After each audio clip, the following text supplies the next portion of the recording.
Koliko okuženih je v tem trenutku še v občini Bled? Kakšna je situacija? Situacija je približno taka kot drugje na Gorenjskem. Gorenjska je ta trenutek v neki ugodni fazi, pripravlja se mogoče na neke sprostitve, nismo pa več v tisti vražji rdeči fazi, ko nismo smeli nikamor, ko je bilo vse zaprto. Smo nekje v zlati sredini in se pripravljamo nekje, da se sprostijo državni ukrepi. Kdaj ste na Bledu začeli s testiranjem?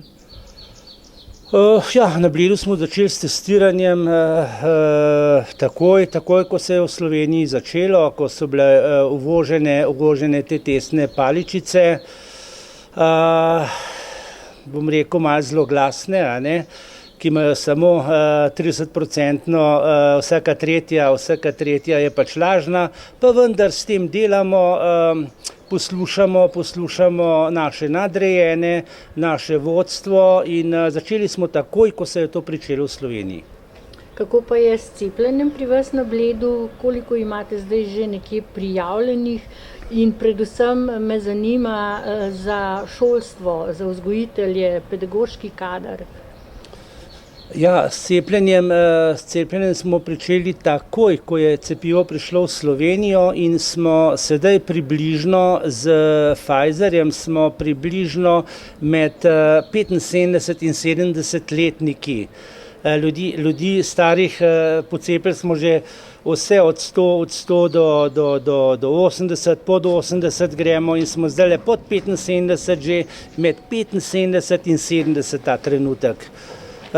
Začeli smo cepiti tudi z AstraZeneco ljudi na domu, s tem cepivom gremo lahko na dom, to so nepokretni pacienti. Pričeli smo pa prejšnji teden oziroma v torek smo pričeli cepiti tudi šolnike in vrtce. To vaše vprašanje, koliko je interesa v vrtcih in šolah, nas pa malo preseneča. Vidimo, da v vrtcih manj kot v šolah, šole pa so različne. Zdaj ne vem, na kaj to vpliva, naprimer šola Gor je tam nekje 80% precepljenost, mogoče kakšen procent celo več. Na Bledu pa 40% zainteresiranost za cepljenje.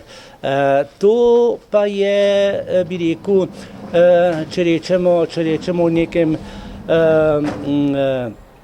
čredni precepljenosti oziroma kolektivni precepljenosti znotraj kolektiva znatno premalo.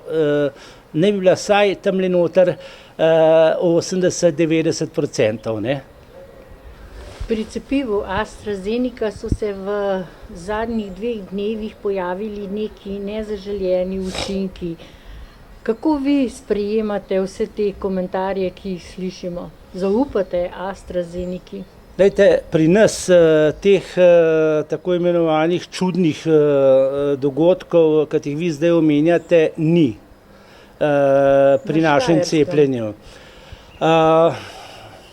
To, kar se dogaja zdaj na Norveškem, v Skandinaviji, ko so države nekako zaprle trenutno cepljenje za AstraZeneco, ne vem zakaj.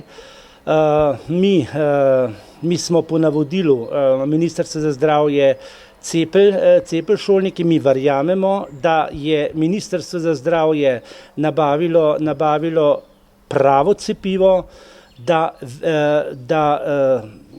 bi rekel, želi prebivalstvu Slovenije samo dobro in sem prepričan, da ta trenutek, jaz mislim, ni ničesar takega, da bi morali to prekinjati ali pa biti v dvomih.